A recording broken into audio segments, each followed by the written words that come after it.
Hey, I'd like to welcome you to another episode of the Mission Matters Business Podcast, your source for all things business. My name is Adam Torres. You can follow me on Instagram at AskAdamTorres. Keep up with my book releases, book tour schedule, signings, all that other good stuff. Always love to connect with you there. And as always, if you'd like to apply to become a co-author of one of my upcoming books, just head on over to the website, missionmatters.com, and click on Become an Author to apply. All right, so today I have Brett Trembly on the line, and he's founder of Trembley Law Firm and also co-founder over at Get Staffed Up.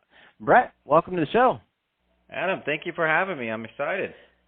Oh, man, so your topic today, a lot of business owners, entrepreneurs, and executives listening right now, and how to hire and use a virtual assistant to make your life better. I mean, a lot of them would love to outsource some of their work to make their life better, so we're going to get into that today. And just to kick us off, tell us a little bit more about what you're doing over at Get Staffed Up, please.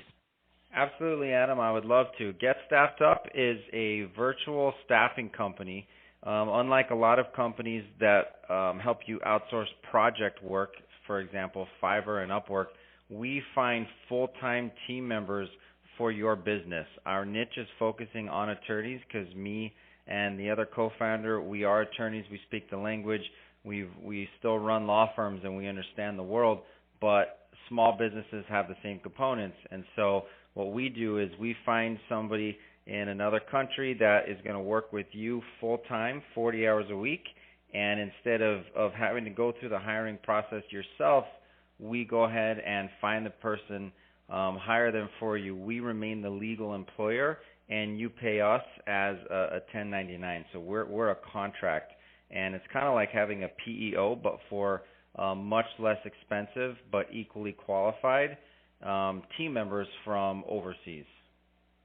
Oh man, I love it, and to me, it just makes so much sense. And I mean, I've used, I think the whole outsourcing and using talent. I mean, I think it's just changed through the years. I'm just curious. So, what has been your experience so far? Just because you obviously run your own law firms and things like that, and I think some of the people listening are probably like, oh, well, I don't know if that'll work for me. What has been your experience in using?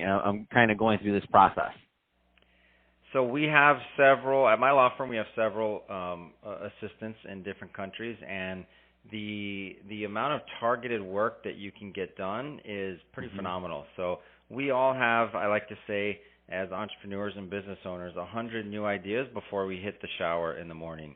And some of them big ideas, some of them small. And that's if you wake up late, right? Yeah. That's a great way to put it. But a lot of what we do is if we don't write it down, we kind of say, well, I'll get to that later, I'll remember that project. But even if we have a good one, we start to experience that anxiety of how do I get that done?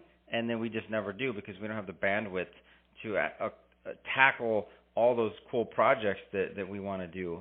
Writing a book, I mean, how many people do we all know that have had their book on the shelf for years and years and they just can't get around to writing it? Blogs and being thought leaders. Or just your more traditional type of getting out there more. If you don't delegate, you will never elevate yourself to the next level. And I don't mean that from like a philosophical or a spiritual message. That's just fact. It's real. When you try to do everything yourself, you fail because you only have so much time. You only have so much brain power, and you can't use your mind to think and grow rich. And that's one of my favorite books. And I was running a few years ago and thinking about it. There's a reason it's not called Work and Grow Rich. It's called Think and Grow Rich. And if you want to grow yourself and experience life's riches, money and otherwise, you have to be able to offload a lot of your projects and set people in motion to help you move on to the next thing, which plays into the bigger part of running your business. So my experience is it's the only way to grow yourself. I struggled growing a business early on because I was trying to do everything myself, and I thought, I know the saying, if you're answering the phones, you can only make $10 an hour, but it's not really true, when in fact it is true. It was a mindset issue that I had to learn that I was the one getting in my own way, and I had to start hiring people before I thought that I was ready to, and my business took off from there. And I learned if you can hire people and bring on, and by the way, hiring people is a good thing because there's people that want to do those jobs because that's what they're passionate about, and the things that you're not passionate about, give those things away because you're never going to be good at them because it's not where your brain power is going to be focused. So bring people onto your team, grow a team, and in this climate in the U.S., it's tough to continually find high caliber individuals and pay them what they're worth. And so me and my now business partner, Get Staffed Up, we came across this concept of, man, there's a lot of really equally talented, driven, hardworking, enthusiastic people all over the world. They just happen to be born in a different country. How do we tap into that and do it from a full-time perspective, not from, and you hear a lot of people say, I use 60 virtual assistants. Well, yeah, for a project here and there, it's not really the same thing as when you grow a team, but you do it via FaceTime and Zoom, and you have, a team that's virtual and remote as opposed to yourself managing projects all the time. No, it makes so much sense, and I'll tell you. So I've used Teams for years, like full time, and as I've seen that, when I made that transition, I realized I was like, now that's almost my preference, and that's going to sound bad for some people listening, but I'm sorry, I'm in California, and they don't make it easy on us out here.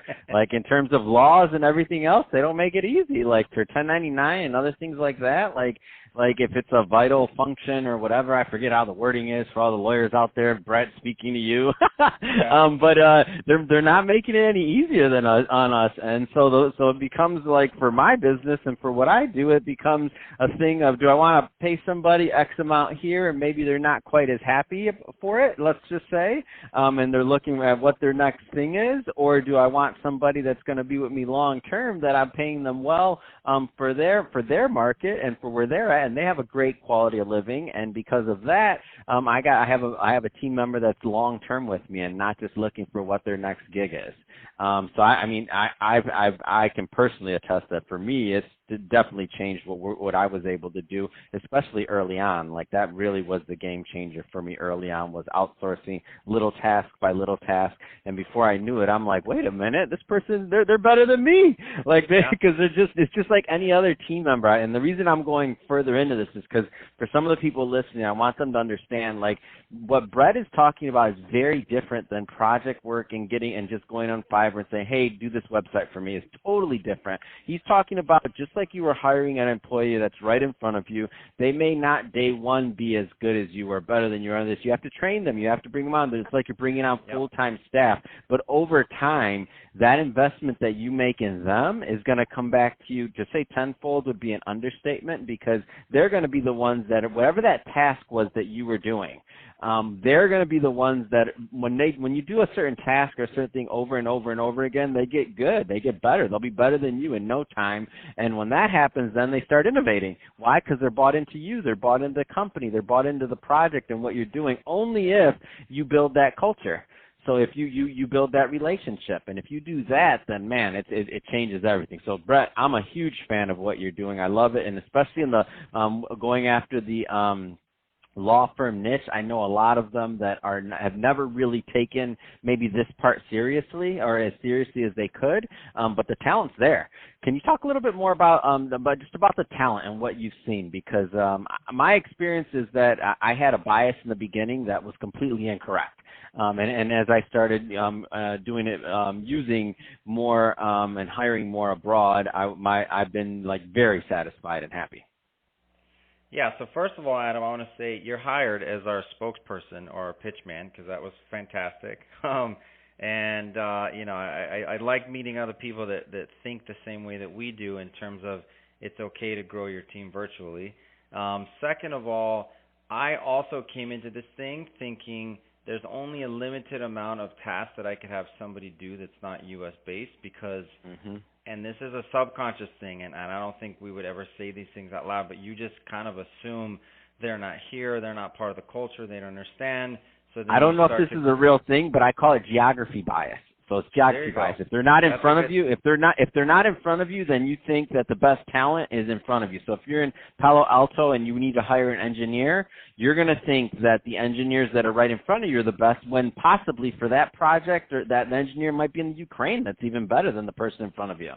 Go ahead, Doc. Exactly. That's a great way to put it. And we do have a client who's bringing engineers from all over the world into into the U.S. on work visas for that reason. You mentioned some of the California laws, and I did want to mention that we do have some people say, aren't you taking jobs away from people in the U.S.? And my argument is no, because when you're really new as an entrepreneur and you can't afford to hire someone U.S.-based and you hire somebody virtually from another country, the cost savings is such that you'll grow your business faster and you'll be able to hire someone here in the U.S. faster than you otherwise would have. So now instead of doing one or the other, you're layering. And you can have managers here now suddenly work with 4 or 5 team members from across the world just over the computer. So your business is growing. You're providing more jobs. You're helping the local economy. And the best thing to me is helping the global economy. No, and the thing is, and what's the alternative? You don't do it, and then you fail. Because you can only wear so many hats. Yeah. So that's the alternative. Am I taking jobs from the U.S.? Let's see. There's not even going to be a job for me if I don't get this business going. That should be the response. Do you want, or the response should be, what? Do you want to pick up this phone for me? I can pay you $10 an hour. You don't want to? I thought you were concerned about this job. Why don't you want it? Yeah. Oh, Brett, it is fun.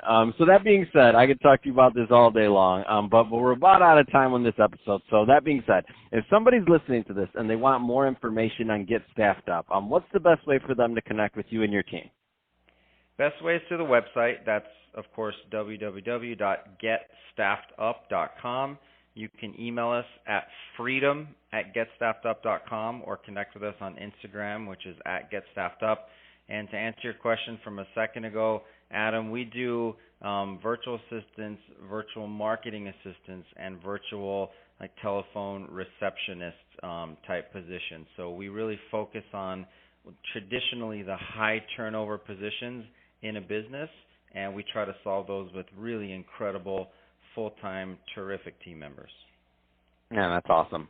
Well, Brett, really appreciate you having you on the show today. And to the audience, as always, thank you for tuning in. Hope you got a lot of value out of this. If you did, don't forget to subscribe to the podcast, leave me a review in the Apple iTunes Store. And if you're watching this on our YouTube channel, Mission Matters Business, definitely give us a subscribe there, but also leave us some comments on the video. I'd love to know what kind of things and projects you're working on. And Brett, thanks again for coming on the show. Thank you so much, Adam. I loved it.